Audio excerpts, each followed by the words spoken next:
The knock came hard. First one, then three. Then silence. Lena Cobb sat up fast, breath caught, heart loud. The house had already gone still again, like it hadn't happened. But it had. She swung her legs off the mattress. Cold wood touched bare feet. The shotgun was still by the doorframe. She didn't take it. Second knock. She moved slow, breath shallow, eyes to the crack in the curtain. Headlights? Number just fog. And a shape, small, still. Lena unlatched the door and opened it 2 inches. The girl stood barefoot in the dirt. A shawl clung to her shoulders like wet skin. Her hair was plastered down. She held something wrapped in linen, arms tight, like she was guarding it from wind or wolves. Lena's voice stuck at first, then, "You lost?" The girl shook her head. "You from town?" Another shake. The bundle in her hands shifted slightly. "Are you sick?" "No." Lena waited. The girl stepped forward and held out the bundle. Lena stepped back. "I ain't taking anything I didn't ask for." The girl looked up. Her voice was low, clear, almost too calm. "This belonged to your baby." 7 words. Lena didn't move. She blinked once, hard. "What did you say?" "This belonged to your baby." Lena's throat closed. Her hands stayed at her sides, fists clenched. What the hell kind of thing? But the girl was already lowering the bundle. Set it carefully on the porch wood, like it might break open, like it might bleed. Lena couldn't breathe. The girl turned. "Wait." But the girl didn't wait. She stepped back into the fog and disappeared. Lena ran forward, barefoot too now, but the fog had taken her. No sound, no shape, no footprints in the dirt. Only the bundle remained. Lena stood over it. Steam rose faintly from the linen, damp and creased, dark near the corners. The blood hadn't dried. Her breath shook. She knelt slowly, reached out, then pulled her hand back. She couldn't touch it. Not yet. She grabbed the old feed sack from beside the steps and wrapped it around the bundle like a glove, hauled it inside, locked the door behind her. The wood stove had burned low, just coals now. The baby's blanket still draped on the rocking chair, the same one her daughter had thrown up on once. Lena tossed it aside and set the bundle down. She sat across from it, hands in her lap, jaw clenched, eyes wide. It just sat there. "Don't be stupid," she whispered. "Don't think it's her. Could be anything. Just something cruel." Still, she didn't move. The floor creaked under the old fridge. A fly buzzed once near the ceiling light and went quiet again. Finally, Lena leaned forward. One corner at a time, she peeled back the linen. Inside was something soft, pale, woven. A crocheted baby booty, pink and worn thin. The same style Lena's mama taught her to make when she was carrying.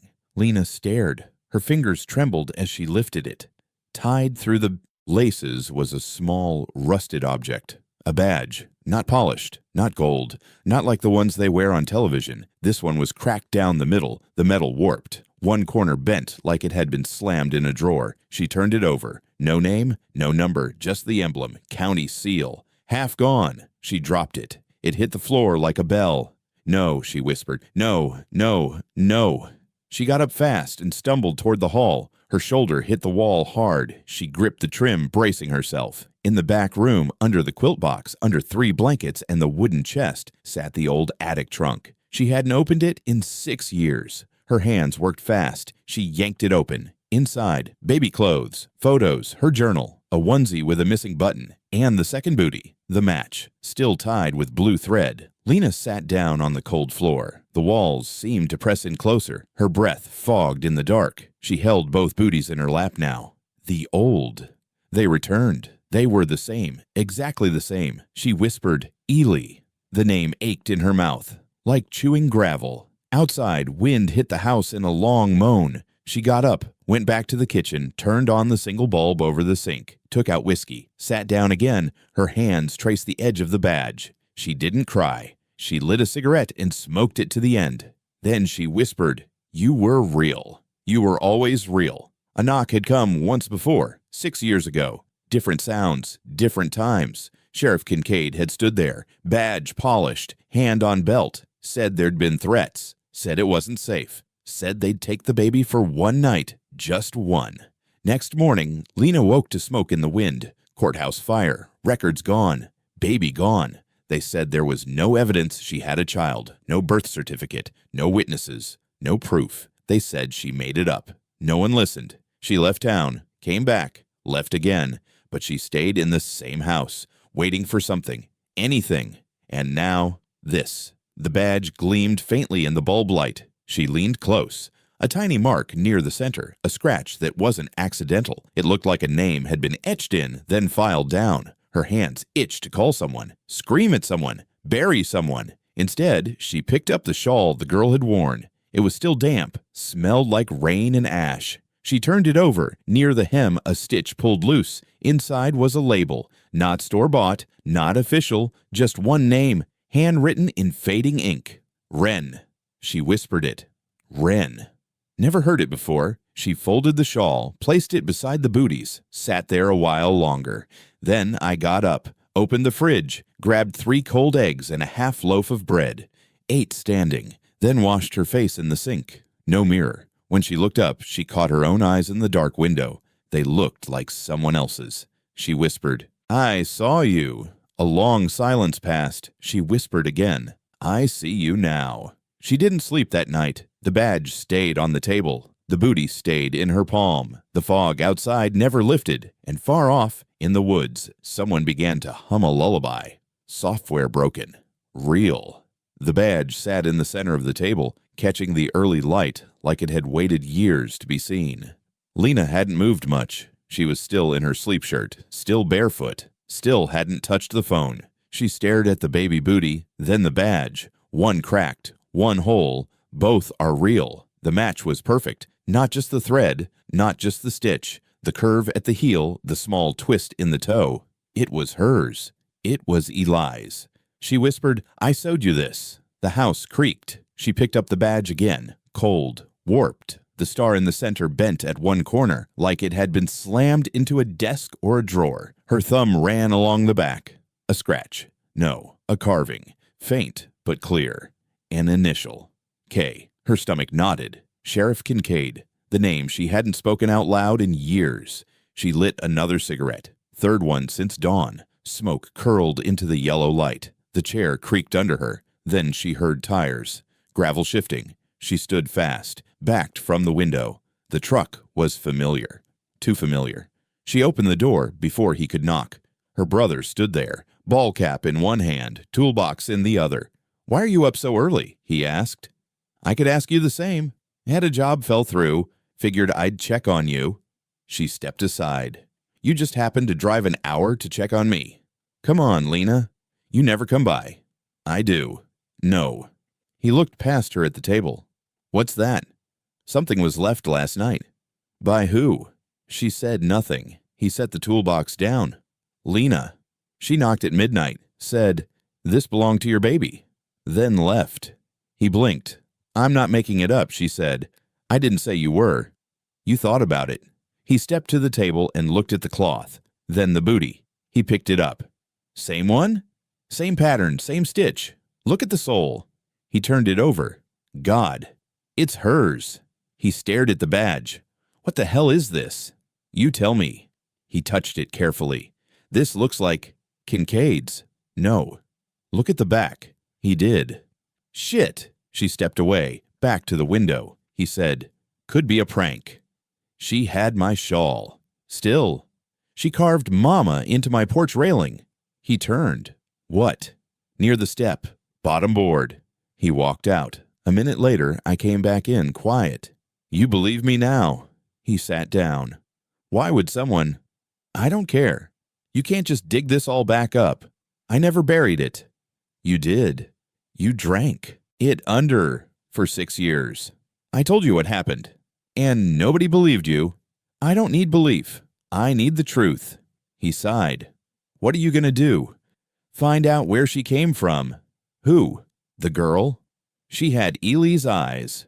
He didn't argue. She went to the closet, dragged out the step stool, climbed up, and opened the crawl hatch in the ceiling. He watched her. "Lena, don't." She pulled down the old attic trunk, blew off dust, unlatched it. Inside, photos, birth papers, scribbled notes. The first drawing Eli made, a toy rattle. She took out a photo and handed it to him.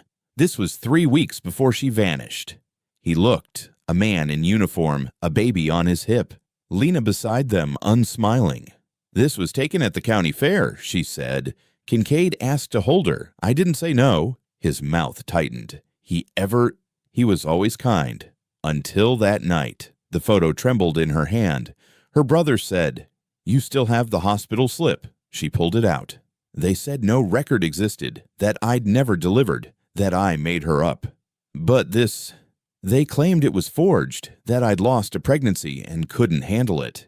He looked down. I should have done more. You believe them. I didn't know what to believe. You were breaking.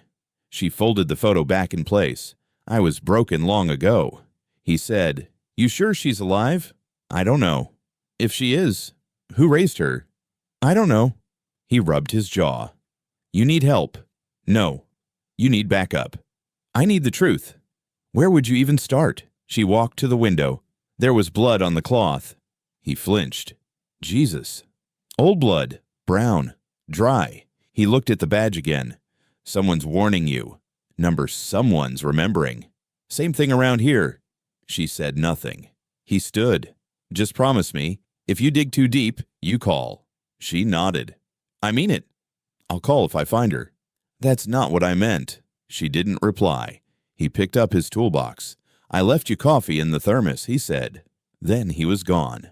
Lena stood at the table for a long time. Her eyes never left the badge. She whispered, "You carried her, didn't you?" She pressed the booty to her chest, then went to the sink, washing her hands. The sun was up now. Weak, but real. She grabbed her coat, the one with the pistol in the inside pocket, locked the door behind her. The feed store was closed. The diner was open. She sat at the end booth, ordered black coffee, stared at the sheriff's photo on the wall. They'd never taken it down. Even after the trial, even after the records fire. A waitress poured her a refill. You see a girl in a shawl come through town? Lena asked. When?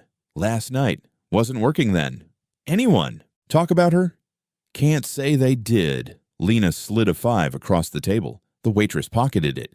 You checked the gas station cameras? Lena looked up. They point both ways. Caught my cousin getting robbed last winter. Lena stood. Thanks, she said. The waitress nodded. Girl yours? Lena blinked. You got that look, the waitress said. What look? Like someone owed you something. Lena didn't sleep.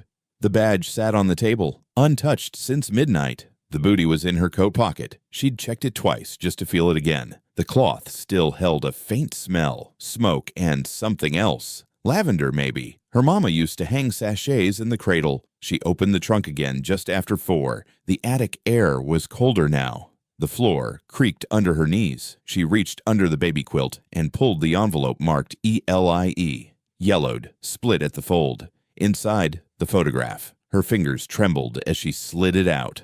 A baby girl in her arms, pink-cheeked, mouth open mid-cry. Lena sat on the porch rocker, no smile, hair braided tight. Beside her stood a man in a starched uniform, silver badge gleaming. Sheriff Kincaid. She remembered the way he'd hovered that day, kept reaching for the baby. Cute thing. I held her last month at the clinic, remember? She nodded. I didn't want trouble. He put a hand on her shoulder, smile too wide. Scar near his temple is still red from a fight no one talked about. He asked, mind if I hold her again? Just for the picture. She hesitated, then passed Ely over. He bounced her gently. The photo snapped. Then later that night, gone. Gone like smoke. Lena held the photo in both hands, staring hard. There, near the bottom corner, barely visible, a faint second scar. This one on the back of Ely's right hand. She'd burned it on the wood stove when she was 8 months old. Same spot the girl had rubbed when handing over the bundle last night. Same damn spot. She stared longer, then stood fast. Pulled on her boots, coat already on. She grabbed the photo, the badge, the booty, and shoved them in her glove box. The truck engine coughed twice before it caught. Frost covered the windshield. She scraped a square with her sleeve and pulled down the drive, tires crunching over frozen dirt. The town was 30 miles, 1 gas station, 3 bars, and a courthouse rebuilt over ashes. She reached Maine by 5:11. The sky is still black. Lights in the diner were on, but she kept driving. She parked in the alley behind the courthouse. It looks newer now. White trim, clean siding. Security lights are too bright, but the soil around the foundation still smelled of burnt paper. And something sour. Lena walked to the side door. Pulled hard. Locked. She stepped back, looked up at the windows. She whispered, "You took her from me, then took her name. Now you think I forgot." She turned and walked 2 blocks to the gas station point. Inside, a boy sat behind the counter, eyes half closed, mouth full of jerky. "Does the camera system still work?" Lena asked. He looked up. "Maybe. I need to see footage from last night, around midnight. You a cop?" "No." "Then I can't." "You can." She dropped the badge on the counter. He blinked. "Is that real?" It was. He looked at her closer now. "You Sheriff Cobb's sister?" She didn't answer. He nodded. "He used to come in here." She stayed silent. He sighed. "I could lose my job." "You'll lose your teeth if you don't show me the damn footage." He stared, then got up and led her to the monitor behind the counter. She pointed. "That one," pointing toward the road. He clicked back. Midnight, then 12:04, then 12:11. "There," she said. The girl in the shawl appeared, small, barefoot, bundle in arms. She moved slowly, like she didn't want to wake at night. Then something else flickered on the edge of the frame. Behind her, 20, maybe 30 feet, a shadow, then a man. Hat low, limp in his walk, his hip caught the edge of the light. Metal glinted. He disappeared down the road. Lena leaned closer. "Go back. Play again." He did. The glint caught again. "A badge," she whispered. "You saw it too." The boy swallowed. "Might be a coin in his belt." "Might be." She took a photo of the screen. "You gonna tell the sheriff?" "He's gone." The boy nodded. "You want that footage?" "Just what I got." She started toward the door. "Hey," he called. She turned. "You're not crazy," he said, "even if folks say so." She nodded once. I walked out. Back in the truck, she stared at the photo of the man limping. It meant nothing yet, but it would. She pulled out the trunk photo again, stared at Kincaid's face, smile too wide, eyes too calm. She whispered, "What were you hiding?" She drove west. Gravel thinned, pines thickened. She stopped at the iron gate with the faded sign.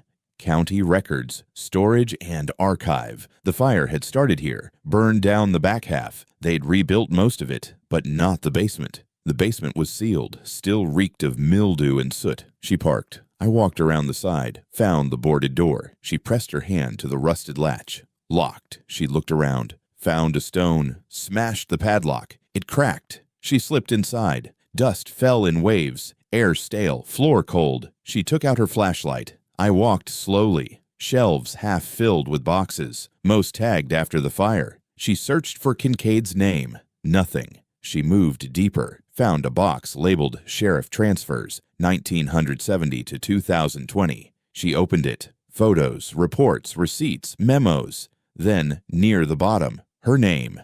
Cobb, Lena, Protective Transfer Protocol. Dated 6 years ago. She opened it. Her breath stopped. A fake signature. Her own. Name was forged. Approval line signed by Kincaid. It claimed she'd consented to temporary custody. The child had no confirmed father, no medical conditions, no relatives, just one note at the bottom. Transferred. Ward 14. She whispered, "There's no Ward 14 in this county." She grabbed the file and folded it into her coat. She stepped back outside. The sun is just cresting now. Light pale. She lit a cigarette and stared at the road. The courthouse in the distance looked too clean. Too white. She whispered, "You burned her name." She slid the photo back in her pocket, then turned toward the old sheriff's house. She hadn't been there in years, hadn't even said his name since the trial, but something in her gut pulled hard. She drove slowly, past the grain elevator, past the old feed mill, past the empty lot where the Christmas market used to be. His house sat at the end of a hill, porch sagging, roof patched with tarp. She parked. I walked up, no knock this time, just opened the door, and stepped into the dust. The gas station sat just off Main, pale blue siding, one flickering light above the pumps. It hadn't changed in 20 years. Lena parked along the side, left the truck running. Inside, the clerk sat behind the counter eating chips out of the bag. He looked up. "Pump's off." "I didn't come to the pump." He crunched louder. "Then what?" "Need footage. Midnight. Last night." He wiped his fingers on his shirt. "You law?" "No." "Then I can't." She pulled out the badge from her coat pocket, set it on the counter. He stared at it. "That's not from here." "It was." "You found that?" "It found me." He looked at her longer now. What do you want? Camera that faces west, toward the laundromat. He hesitated, then stood up. You didn't get this from me. I never saw you before in my life. He led her behind the counter, pointed to an old monitor with a split screen. The mouse dragged slowly. Footage loaded. Midnight, he asked. 12:10, 12:12 maybe. He skipped ahead. There, Lena said. The girl in the shawl moved into frame. Barefoot, holding the bundle tight, she walked slowly, looking straight ahead, not toward the station. Behind her, shadows danced with the streetlight. Freeze it! The boy clicked pause. Lena leaned in. Back 3 seconds, frame by frame. He tapped the arrow key. A shape appeared in the distance, almost behind a pole, almost missed. Then it moved. That, Lena said. He hit pause again. A man. Limping. Hat low. Shoulders broad. My right hip caught the streetlight for a blink. The light flared on something round. Shiny. You see that? Could be a flask. It's not. He clicked forward. The man disappeared down the side street. You got another angle. Only front lot. This is the best one. Print it. He tapped twice. USB or phone? Phone. She raised it. He sent it over. She saved it. You know who that was? She asked. He shook his head. Didn't even know she walked by. Do you remember her face? Not really. It looked cold. Does she say anything? No. Anyone else come through after? Not that I saw. She pocketed the phone. You keep this quiet. I don't talk. I mean it. He nodded. Are you looking for your daughter? Her eyes snapped up. He said, everyone used to talk about it. She was real. I know. You didn't back then. I was 12 back then. She stepped back. Tell no one. He nodded again. Lena walked out. The wind had picked up. Her coat tugged behind her. Back in the truck, she stared at the image. The man's walk. The way he leaned right. That glint. Her fingers twitched on the steering wheel. She turned east. Drive fast through back roads. Avoided the main. The Holloway house sat up on the ridge like it had been waiting for her. Porch paint peeling. Roofline sagging. She stopped short of the gate. Got out. The air smelled like damp cotton and old iron. She knocked twice. The door opened slowly. May Holloway stood behind the screen door, gray hair pinned back, apron dusted with flour. I didn't call, Lena said. I figured. I brought something. May nodded once, unlatched the door. Lena stepped in. Same smell. Lemons, burnt coffee, and cedar dust. May led her to the kitchen table. They sat. Lena pulled out the badge, set it down. May stared at it for a long time. Then she whispered, he used to carry that on Sundays. The real one? Number that's his first. The backup. Backup? For when he didn't want to shine. Lena watched her face. You recognize it? I do. How? He left it on the dresser once after a night shift. I tried to clean it, cut my finger on the back. Lena turned it over, showed her the carved K. May nodded. That's him. I thought he was buried with it. He was buried with his second. Why? Because the first saw too much. May reached out, touched it gently. Her hand shook. Who had it? She asked. A girl. Name? She didn't give one. May looked down. They always come back in pieces. Lena placed the baby booty beside it. May stared harder. She wore those, Lena said. First winter. I remember. Will the sheriff ever say anything to you? About the baby? No. Not even at night? No. You're lying. May looked up. I asked once. He told me it wasn't mine to ask about. He took her. I know. You knew back then? I suspected. You didn't help me. I was afraid. Lena's voice dropped. Of what? May's voice was thin. Of who? Lena slid the phone across the table, showed her the screenshot. May squinted. That him? Hard to tell. The limp's the same. Could be someone else. Could be. But it's not. May looked at the badge again. You gonna follow this? I already am. Are you ready to find what he buried? I want it all. You won't get it clean. I don't need to clean. I need the truth. May stood. I walked to the pantry. I opened a tin box, pulled out a faded photo, handed it over. Lena stared. It was her. Ely in her arms. Sheriff standing too close. Same day as her photo, but from a different angle. Behind them, a man stood in the shadows. Different hats, same limp. "Who's that?" Lena asked. May's mouth trembled. "He worked in the courthouse basement. Records. What was his name?" "Don't know. Never told me." "Why'd you keep this?" "Because you weren't lying. You could have shown it. They would have buried me too." Lena pocketed the picture. May sat again. "I dreamt of her once. Ailey, what did she say?" "She said, Mama didn't know the well was open." Lena went still. "What well?" "She didn't say." "Was it our well?" "She didn't say." "Why would she say that?" "Sometimes the dead talk strange." "She's not dead." May nodded slowly. "Number I suppose she isn't." Lena picked up the badge, slipped it back in her coat. "You keep that photo," May said. "I will." "Lena." "Yeah? Do you ever see that girl again?" "Ask her what they took." Lena stared at her. "What do you mean?" "Not just who. What?" "I don't understand." "You will." Lena stepped out into the cold. The wind had shifted. She walked to her truck, put the photo on the dash, the badge in the glove box. She whispered, "They buried something," then drove toward the courthouse. Lena didn't knock this time. She stood on May Holloway's porch as the wind cut sideways through the trees. The shotgun came up before the screen door even creaked. May's voice was low. "You bring trouble?" "I brought the truth." "You brought a badge." "It's his." May didn't lower the gun. Lena stepped forward. "You know what's under your coupe?" May's face didn't flinch. "I think you do," Lena said. "And I think you're tired of guarding it." "Why'd you come back?" "Because I got a piece of him now." May opened the door slowly. Didn't smile. Didn't move the shotgun. Lena stepped inside. The house smelled like old lemons and dust. Curtains drawn, clock ticking like a wound. May set the gun beside the stove. "You want tea?" "No." "Then talk." Lena pulled the badge from her coat and laid it on the table. May stared. "I didn't know it was missing," she said. "You knew he had too." "I knew." Lena sat. "Have you ever seen this one?" "No." "You're sure?" May looked away. "Tell me the truth." "He kept it in the drawer with his collar pins." "Why?" "Said it was for when the real one got dirty." "What did he mean?" May's voice cracked. "I didn't ask."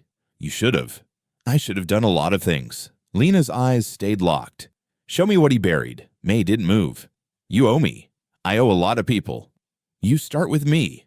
May picked up the badge. I held it like it was hot. Her lip trembled. Then she walked to the back door. "Bring gloves." They stepped into the wind. The yard behind the house stretched flat and colorless. The coupe sat tilted near the fence, red paint flaked to white. May grabbed a rusted shovel from the shed. They walked in silence. She pointed. "Back corner." Lena watched her jab the blade into frozen ground. It scraped once, then stopped. Again. Then a dull thunk. May dropped to her knees and dug barehanded. Lena crouched beside her, dirt packed tight. Her fingers froze raw. Then something gave. A wooden box, warped at the corners. May pulled it out, breath fast, hands shaking. She opened the lid. Inside was a mason jar, sealed, burnt black along the base. May whispered, "He made me." Lena didn't speak. "He said it was evidence. Said no one could ever know." Lena touched the jar. "What is it?" May looked down. "Ash." "From what?" "I don't know." "You do." May bit her lip. "Child-sized bones. Half a doll. He wouldn't let me wash." Lena flinched. "He made me burn it all." "You watched him." "Number I smelled it." He locked the door. Lena's voice dropped. "This was 6 years ago." May nodded. "Same week?" "Yes." "You didn't think to stop him?" "I didn't think I could." Lena stood. "You could have saved her." "I didn't know it was her." Lena grabbed the jar. Cold, smooth glass. Heavy. "You lied to me." "I didn't." "You let me stand in court alone." "I begged him to stop." "And when he didn't?" "I stayed quiet." Lena stepped back. "You're no better." May's voice cracked. "I know." Lena turned toward the house. May followed. "You gonna take it?" "I'm gonna bury it properly." "That's not her." "You sure?" "No." "That's the problem." Back inside, Lena set the jar on the kitchen counter, took out the booty, set it beside the badge. May stared at them both. She had a scar. Lena said, "Right hand." May sat slowly. "Burn mark." "Yes. I remember now." "What?" The day she came to the office. Your baby. She was never registered. She was still real. May rubbed her forehead. He said he'd fix it, make it clean. By burning her. I don't think he killed her. You don't. I think he gave her away. Where? He never told me. Lena leaned in. But you know. May's voice dropped. I know the town, he whispered once. Where? 2 counties east. A little place with no school, just a church and a post office. What's it called? Ryder's Hollow. Lena's breath hitched. You heard of it? No. Then you're lucky. Lena pulled the badge and a booty back into her coat, picked up the jar. Wait, May said. You're not going now. I am. It's almost dark. Good. May stood. You think she's out there? I think someone is. May whispered. Be careful who you dig up. Lena paused. He's already dug. She opened the door. Wind caught her coat as she stepped out. She held the jar like it weighed more than it should. She didn't look back. The truck's headlights cut across the ridge road in a long, low arc. The dirt kicked up behind Lena like smoke. She hadn't checked the rear view since she left May's. She didn't have to. She already knew. Someone was following. 3 turns back, she'd caught the glint of another set of lights. Dim, spaced wide, one flickering. Too slow to pass, too steady to shake. She pressed harder on the gas. The ridge climbed narrow. 1 lane. No houses, no fences, just trees bent hard from old storms. At the split near the overlook, she jerked the wheel and braked. Tires skidded. Gravel sprayed. She killed the lights. Waited. A minute passed. Then the sound. Wheels dragging over rock. Another minute. Then the other truck came into view. Old. Brown. Faded plate. 1 headlight out. The rest coated in dust. It slowed. Stopped 30 feet behind hers.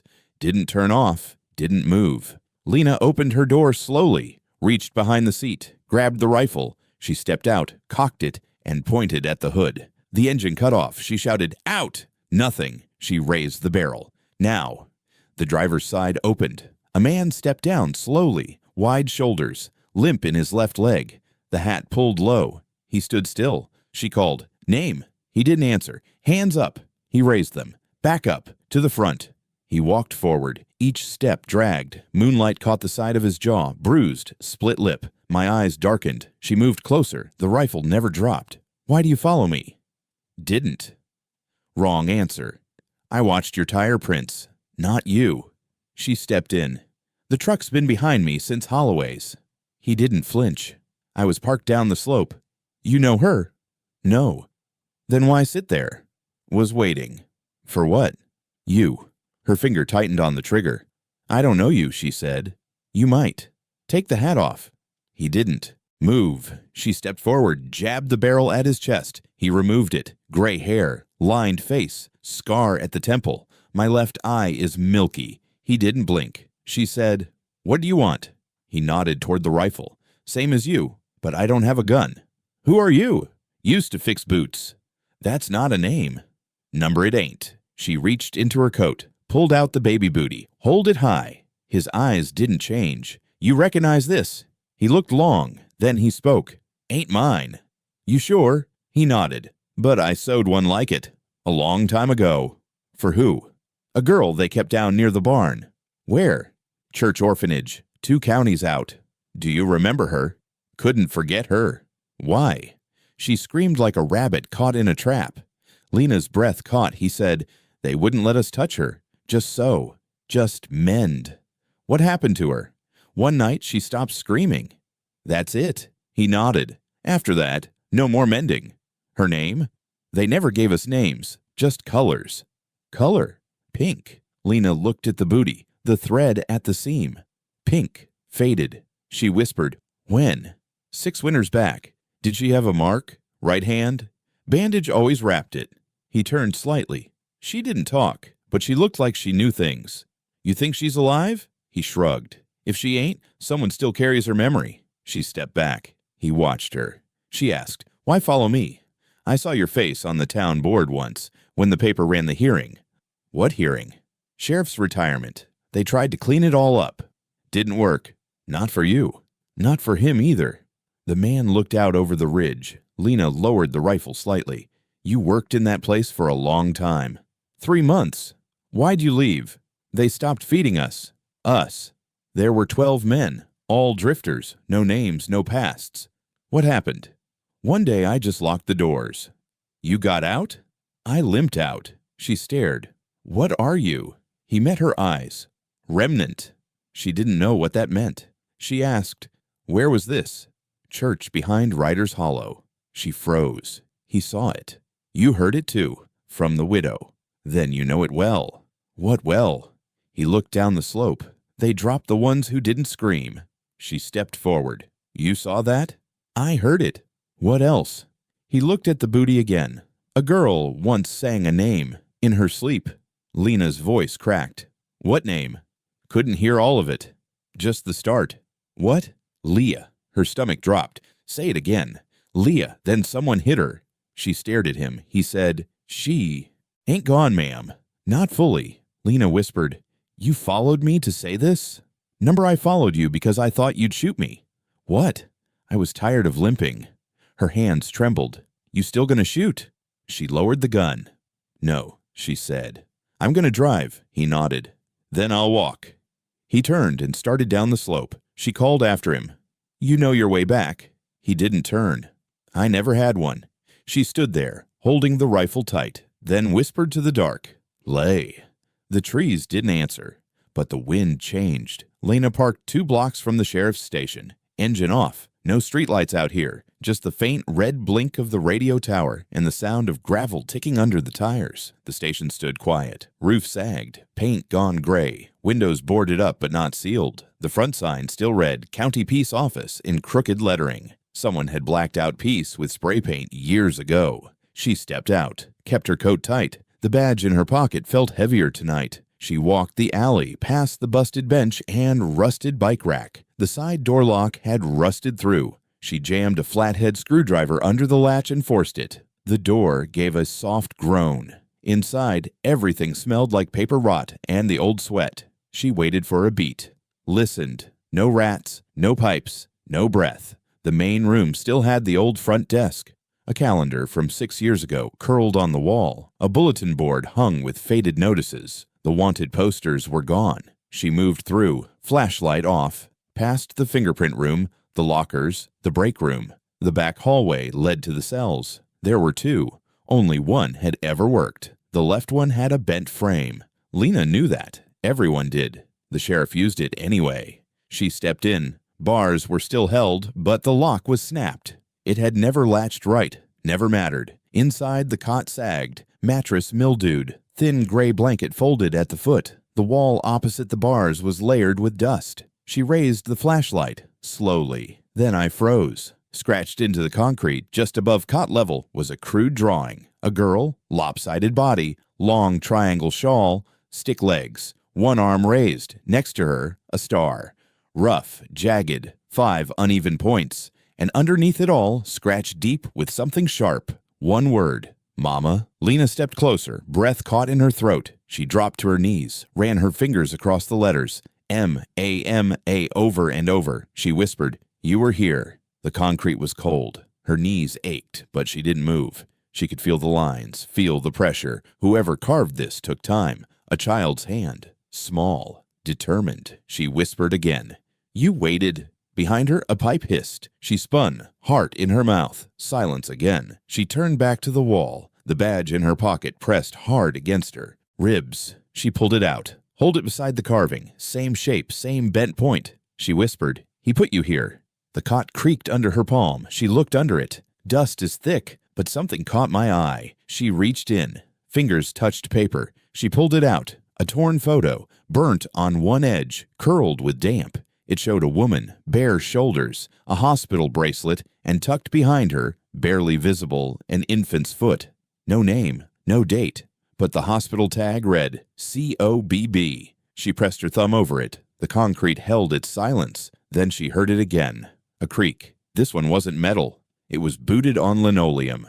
Lena froze. Footsteps. 1, 2, then silence. She slid to the far corner. Back against the wall, rifle across her chest, safety off. The door at the end of the hall creaked. She raised the barrel, held her breath. Nothing. She waited. A minute, then another. The silence stretched. Then a voice. Low. Male. You always were stubborn. She didn't speak. The voice continued. She cried for you. You know that? Still, Lena said nothing. The voice moved closer. They told me to keep her safe, so I did. You buried her, she said. Number Y hit her. Same thing. She's not dead. Where is she? The voice paused. You won't like the answer. She stood, rifle steady. Show your face. A long silence. Then, I already have. She stepped out, light beams slicing across the bars. The hallway was empty. No shadow, no boots, no breath. She turned back, heart hammering. Then she saw it. On the cot, a boot print. Fresh, still wet with mud. Her stomach dropped. She backed out, fast, gun high. Through the hallway, past the lockers, into the main room.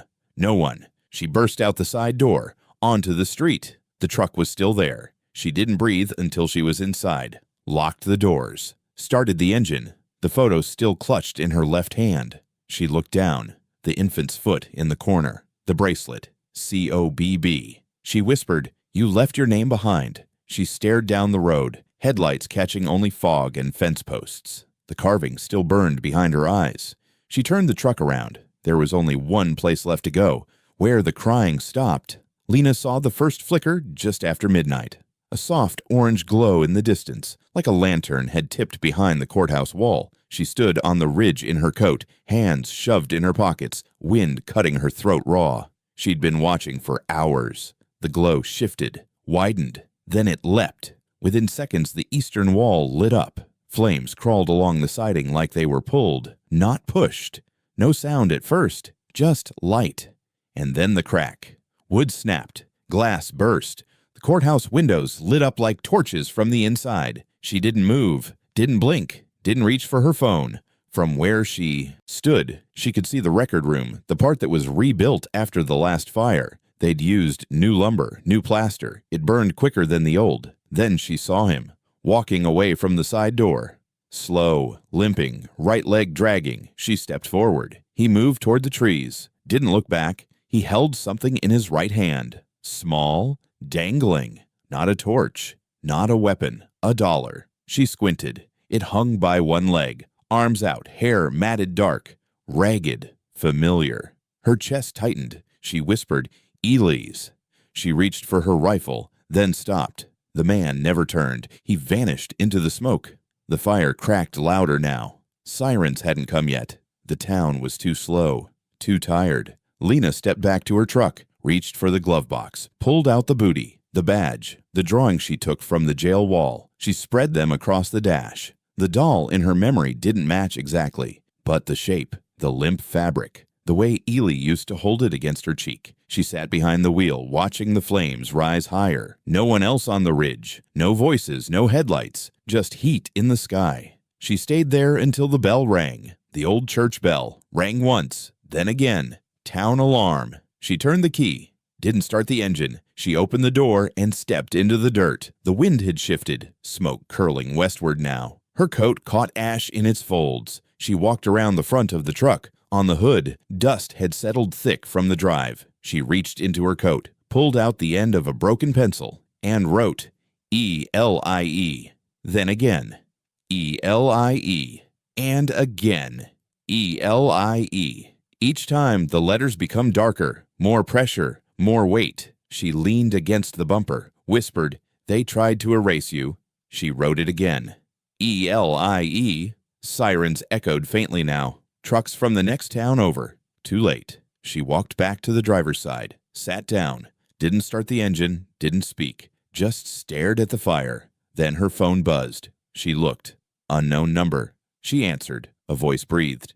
He said she burned. Lena froze. Who is this? I saw her in the record room. She didn't scream. Who are you? Silence. Then, she had a mark on her hand. Bandaged. Where is she now? I don't know. You better tell me. I don't know. When did you last see her? Before they locked the well. The line went dead. Lena stared at the screen. No message. No trace. She dialed back. Number invalid. She threw the phone onto the dash. The courthouse roof gave in. Flames reached high, collapsed inward. Sparks rose like black birds. Smoke painted the clouds. She didn't flinch. She whispered, You didn't scream. The same thing the voice said. You didn't scream. She remembered the booty. I remembered the badge. Remembered the girl on her porch. Wet shawl, no shoes. Saying, this belonged to your baby. She gripped the steering wheel, then whispered, you're still here. The wind howled through the ridge trees. The bell rang again. Too late. Far too late. May hadn't opened the back room in years. She stood in the doorway now, one hand on the light switch that didn't work anymore, the other gripping the edge of her sweater like it would help her lie less. You sure it's in here? Lena asked. Number, but if it is, it'd be buried. Buried how? Under years. Lena stepped past her. The air smelled like paper rot and cedar shavings. Books lined the walls, most unread, some unopened. A quilt draped over a stack of boxes like a grave cloth. May flicked her flashlight on. Lena moved to the far corner, boxes labeled with old tape. School, files, kids, names. She pointed. That one. May didn't move. Lena opened the top. Inside were folders, photocopied reports, a few glossy prints. She pulled one free. A newsletter from St. Helena's Children's Home for Girls. Top corner, 2019. May whispered, that's the one. Lena flipped through. Events, names, staff lists. Then a page stuck near the back. A group photo. 20 children, one row sitting, one row standing. All facing forward. One girl wore a shawl. Not over her shoulders, but on her head. Pulled tight. Eyes wide. Chin lifted. Bare feet. Lena stepped back. Hold it to the light. Same nose. Same eyes. She whispered, that's her. May leaned closer. You're sure? Lena's voice cracked. I carried that nose. She traced the face with one finger. The girls stood slightly apart, not touching the others, not smiling. Underneath the photo, names were printed small. Jasmine, Elsie, Kendra, Rena. Lena froze. May saw it. There. Rena, Lena whispered, close enough to Ellie, close enough to hide. May stepped back. She must have been 6 here. 8. They lied. They always did. May took the photo gently. I'll scan it. No. Why? She's mine. May nodded. Records. What about them? St. Helena's burned down last year. Lightning strike. Lena's voice dropped. That wasn't lightning. I don't think so either. Lena flipped the photo over. In pencil. Transferred. 2021. Writer's Hollow Care. She read it twice. Then again. Same place the limping man said, she muttered. May backed up. That place ain't on maps. I don't need a map. You'll need help. No. You're not bulletproof. I don't need to be. May whispered. You think she remembers you? Lena stared at the photo. She carved my name into a jail wall. That was years ago. She remembers. May sat on the quilt stack.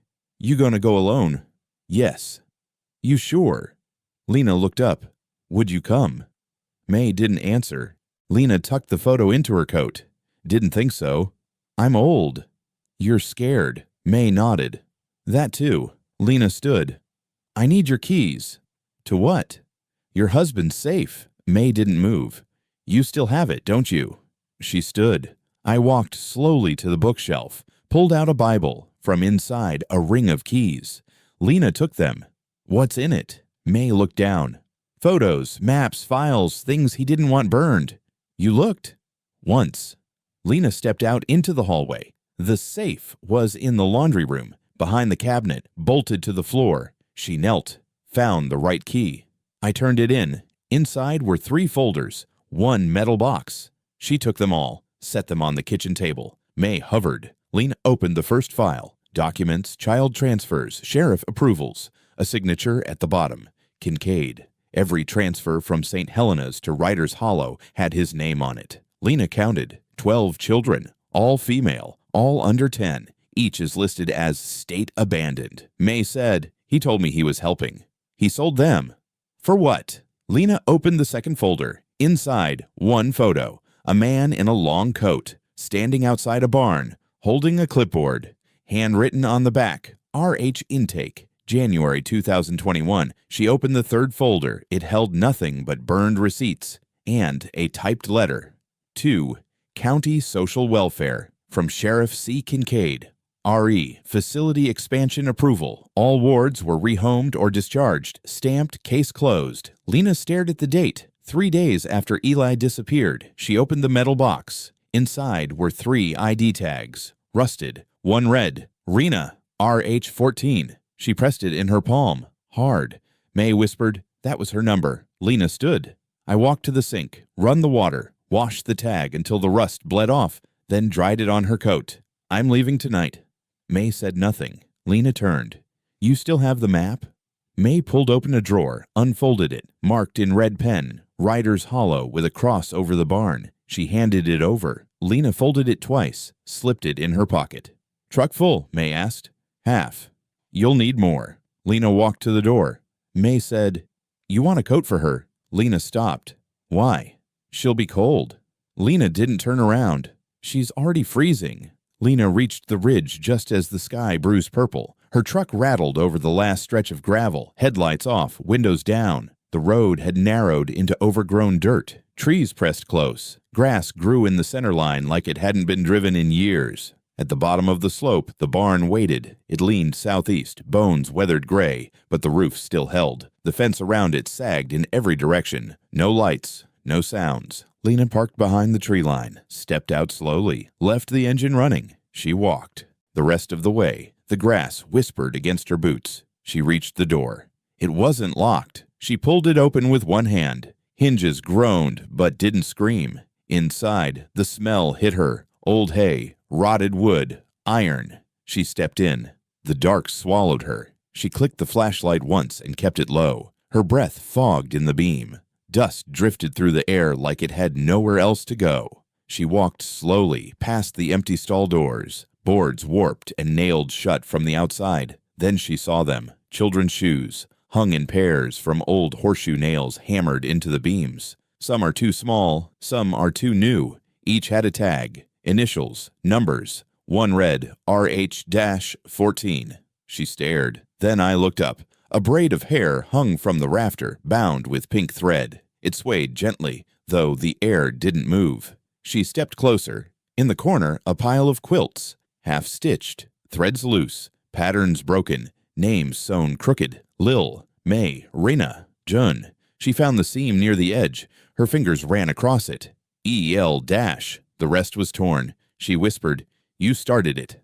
Then she saw it. A chair near the back wall, old wood, rocking, still, then not. It moved. Forward, back, forward again. She froze. The air didn't shift. No breeze. The chair moved once more, then stopped. She stepped closer. The seat was warm. She pressed her hand down. Heat soaked into her palm. Then came the sound. Software small. A whisper. "Mama." Lena turned fast, light jerking with her. No one. She spun again. "Who's there?" Nothing. She stepped back toward the chair. "Mama." This time, behind her. She spun. "Say it again." Silence. She turned off the light. Let her eyes adjust. Waited. Then I saw the faintest shape. A handprint on the far wall. Small. Dark smudge where skin met soot. She walked to it. Below the print, words were carved. She came once before. Underneath it, her name, Lena. She stared at it, said nothing. Her hand trembled as she reached to touch it. The wood is cold, rough. She traced the L, then the E. Then she turned around. "Where are you?" No answer. "I came back." A breeze moved through the barn now. Software damp. The rocking chair creaked behind her. She didn't turn. She said, "I know you were here." Then softer, "I know you're still here." She walked to the wall and sat beneath the carving. She reached into her coat, pulled out the photo, the booty, the badge, laid them on the dirt beside her. She waited. Then she heard it again. "Mama." This time it was a breath against her cheek. She didn't flinch. She just closed her eyes and whispered, "Ely." She waited. No voice replied, but a thread of pink brushed her hand. She opened her eyes. A ribbon now lay in the dirt, frayed, still warm. She picked it up, pressed it to her lips, then stood, took the flashlight and swept it once. More across the beams. She saw a ladder, crooked, leading to the hayloft. She climbed it. Each step groaned. At the top, a mattress on the floor, blanket folded at the end. Beside it, a wooden box. She opened it. Inside, dolls, handmade, one with a badge for a face. She touched it, then flipped the blanket back. Underneath, scratched into the wood, Lena Cobb. She whispered, "You remembered me whole." She stood fast. Then I heard it again. A footstep. Downstairs. She froze. Another step. She climbed back down, slow. Rifle ready. Then she saw him, limping. Same man from the ridge. He stood in the barn doorway watching her. She raised the gun. "Why here?" he said. "I watched her sew your name." "Where is she?" "She left." "When?" "Not long." "She's alive?" He nodded.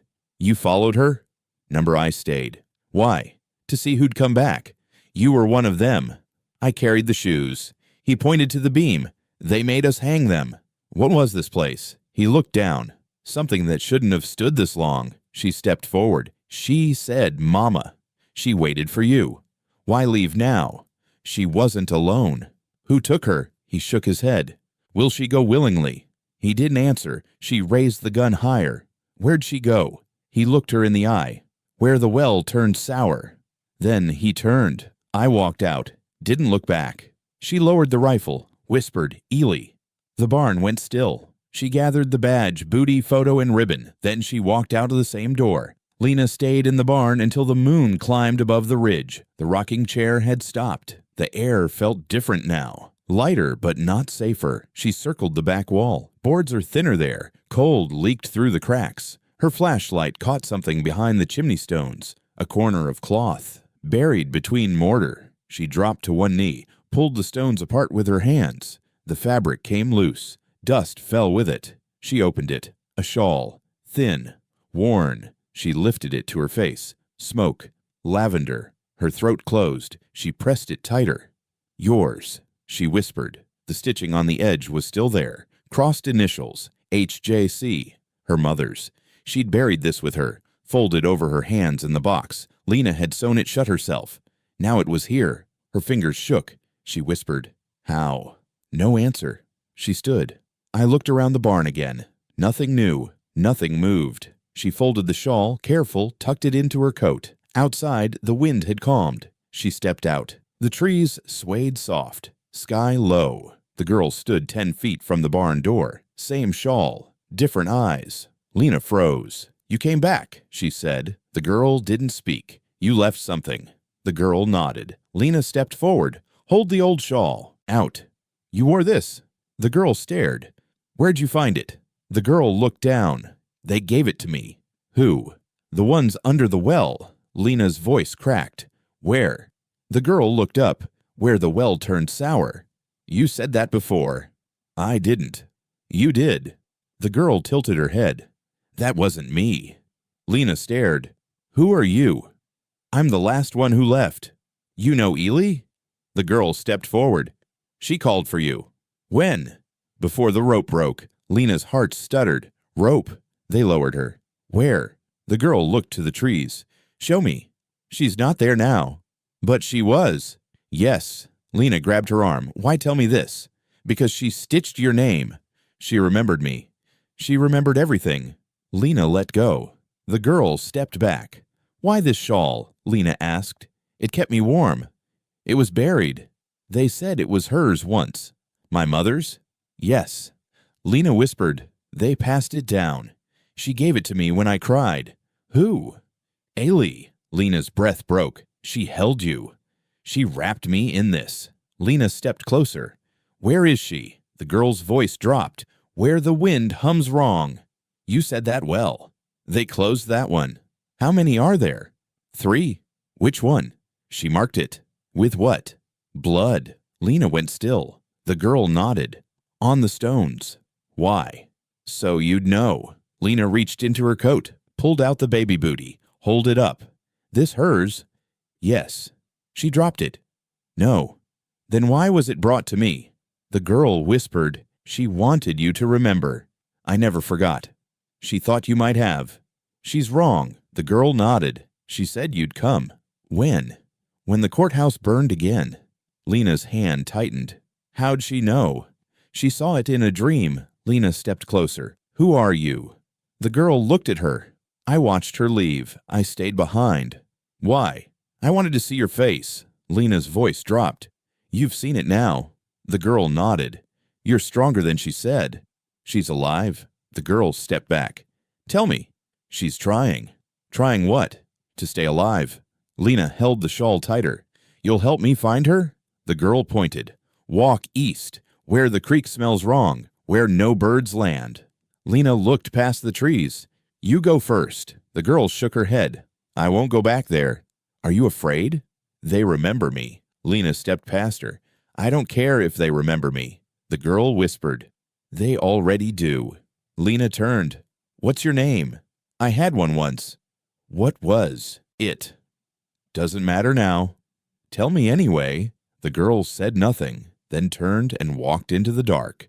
Lena stood alone, the shawl in her arms. Her daughter's scent is still in it. The barn behind her creaked once. The ground felt soft under her feet. She looked east. Then she walked. Lena crossed the fields just after dawn. Sky gray, wind cold. Nothing moved but her. The grass thinned the deeper she went, then stopped. She stepped into the dead patch. No color, no sound, just cracked dirt and brittle husks where wheat used to grow. In the center stood the well, stone, wide, sealed with iron. A rusted grate sat bolted across the top, beams nailed down in an X. Boards cracked but held. Lena dropped her bag beside it. She pulled off one glove, ran her fingers over the stone rim. Cold, damp. She knelt, pressed her ear to the wood. Nothing. No echo. No water.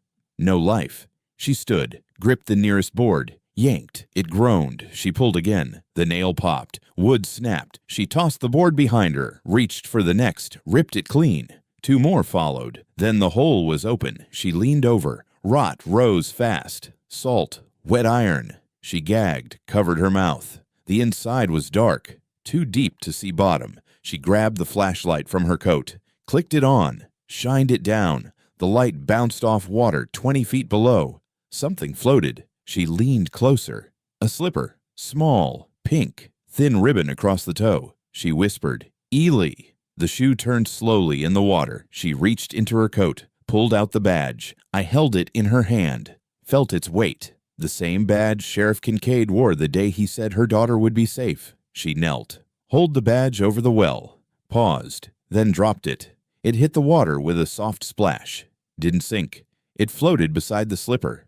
Lena stared. The wind shifted. Something moved down there. Ripples, circles, then nothing. She whispered, Ely. Her voice cracked. Baby? Silence. She leaned closer, hands braced on the rim. Ely. If you're down there, her voice broke. If you hear me. Then she screamed. Ely! It echoed, bounced, faded. Then the wind changed again, carried something back. A voice. Not loud, not far, not hers. One word. Lena. She stepped back fast, nearly fell. Her knees hit the dirt. She looked down the hole again. Who said that? Silence. She shouted again. Say it. No reply.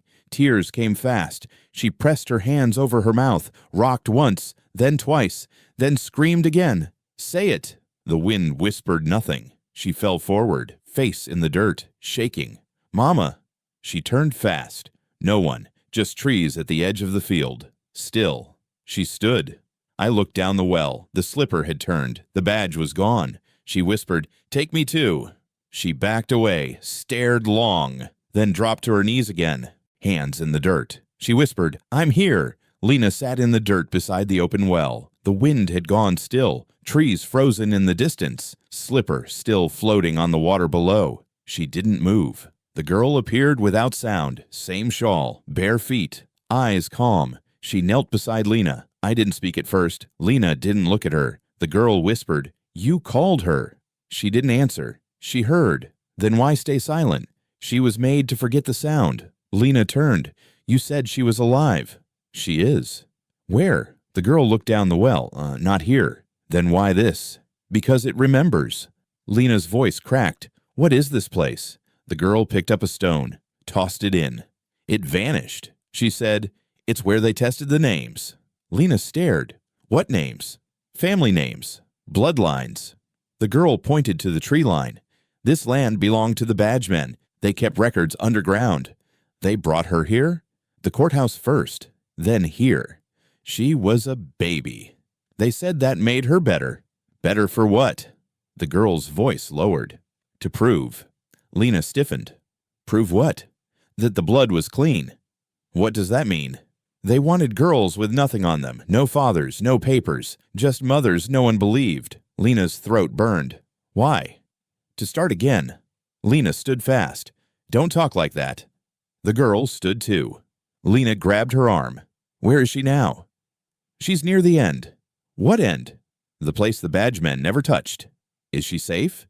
No one is. Lena looked down at the well. You said they made her wear it. The girl nodded. The badge. She cried when they pinned it. Why? They said it would protect her. It didn't. It marked her. Lena whispered. She wore it? For pictures, for visits. Then they took it off and left the scar. Lena stepped back. The girl reached into her shawl, pulled something wrapped in string. Hold it out. Lena didn't move. The girl said, She told me to give it when you stopped asking where, and started asking why. Lena took it, hands shaking. She unwrapped it, a piece of paper, folded small, child's writing. Lena, it read. Then beneath it, Don't be scared when I come back. I'll be wearing blue. Lena dropped to her knees, pressed the letter to her chest. She wept. The girl sat beside her. She wrote it the day before the fire. Lena whispered, She knew. She always knew. Why didn't she run? She waited for you. I was too late. You're not now. Lena clutched the paper tighter. What does blue mean? The girl's voice was small. It's what they wear when they're free. Lena looked at her. What were you wearing? Red. Why? Because I remembered. Lena stared. The girl whispered, I tried to forget. But you didn't. No. Lena reached for her hand. Hold it. The girl's hand was warm, alive. Lena said, You stayed behind. I wanted to. Why? To tell you. What? That she didn't scream. Lena sobbed harder.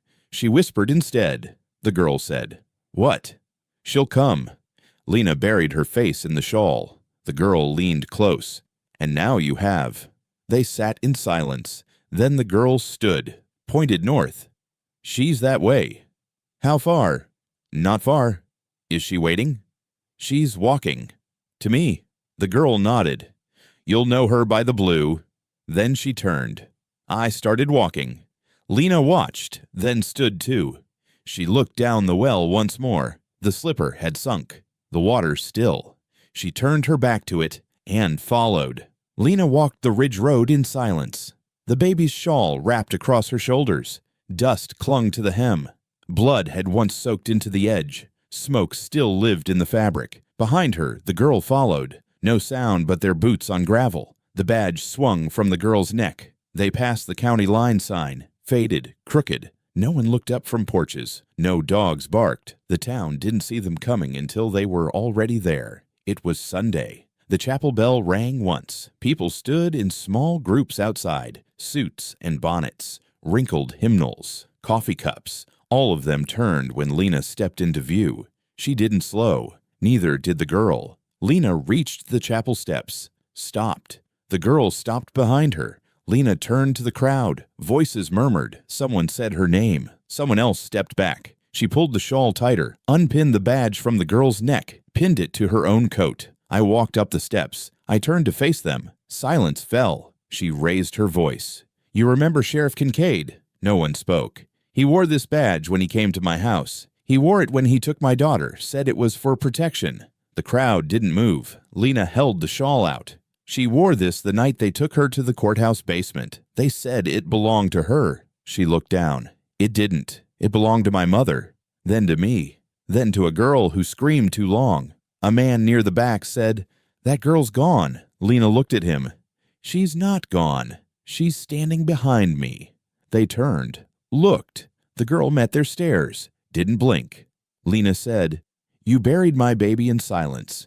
You rebuilt your chapel on her bones. You said nothing when they took her. You stayed quiet when they made her wear this. She tapped the badge. They said she died in a barn collapse. A woman whispered, That barn never collapsed. No, Lena said, but the girls inside it did. Someone else said, You don't have proof. Lena stepped down the stairs, held out the letter. Ailey wrote this the day before they set the fire. She said not to be afraid when she came back. She said she'd be wearing blue. She turned to the girl. Her dress was pale denim, sleeves torn, bare feet blackened with road dust. Lena said, She's not the only one who wore blue. Another voice rose. Why come now? Because you lied. You've got no case. I'm not here for a case. Then what? Memory. Someone near the front whispered, We didn't know. Lena stepped forward. You didn't want to. A hush. Then the girl spoke. Once. Tell them. Lena faced them all. The well's still open. A gasp. You didn't seal it. You just looked away. The preacher stepped forward. This isn't the time. It's the only time, Lena said. People are here to pray. Then let them pray for the children you forgot. No one answered. Lena turned back to the steps, pulled the shawl from her shoulders. I walked up to the chapel's rail, hung it across the top bar. The wind caught it, let it move. She stepped down. The girl looked at her. Lena whispered, Go. The girl nodded, turned. I walked toward the trees. No one followed. Lena stood alone. Then someone knelt, then another, then silence again. But the shawl stayed, fluttering, like it remembered, like it would not be forgotten.